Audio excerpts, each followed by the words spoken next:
ഇപ്പോൾ നമ്മൾ എല്ലാ സ്ഥലത്തും ഒരു കുട്ടികളെ നോക്കുമ്പോൾ ഭയങ്കര ഹൈപ്പർ ആക്റ്റീവാണ്. ഇത് എന്തുകൊണ്ടാണ് ഇത്രയും കൂടുതൽ അത് ഇൻക്രീസ് ആയി വരുന്നത്? അതിനെപ്പറ്റി നമുക്ക് സംസാരിക്കാം.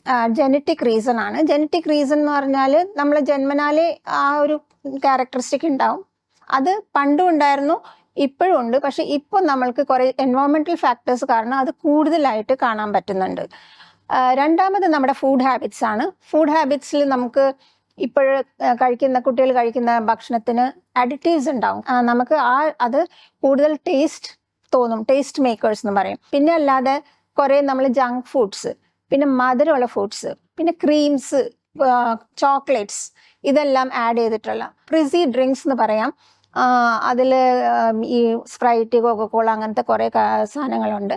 പിന്നെ മധുരം കൂടുതൽ ആഡ് ചെയ്താൽ, ഇപ്പം നമ്മൾ ഓരോ സാധനത്തിൽ മധുരം എന്ന് പറയുമ്പോൾ കോൺ സിറപ്പ് അങ്ങനത്തെ ഒക്കെ ആഡ് ചെയ്തിട്ട് ഭയങ്കര മധുരമായിരിക്കും അതിന്.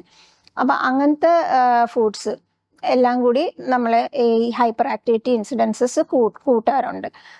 തേർഡ് ഈസ് നമ്മളെ പാരൻറ്റിങ് സ്റ്റൈൽ. നമ്മളെ പാരൻറ്റിങ് സ്റ്റൈലിൽ ഇപ്പം രണ്ട് പാരൻസും വർക്ക് ചെയ്യുന്ന, കൂടുതൽ വീട്ടിലും രണ്ട് പാരൻസും വർക്ക് ചെയ്യുന്ന കാരണം അവർക്ക് കുട്ടികളെ അത്രയും ശ്രദ്ധിക്കാൻ പറ്റുന്നില്ല.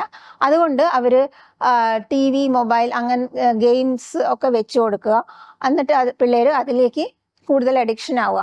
അതിൽ കുറേ വയലൻറ്റ് സാധനങ്ങളായിരിക്കും നമ്മൾ കാണുന്നത്. അതുകൊണ്ട് അത് പിള്ളേർ ഹൈപ്പർ ആക്റ്റീവും ആവും, വയലൻറ്റ് ബിഹേവിയേഴ്സും ആവും.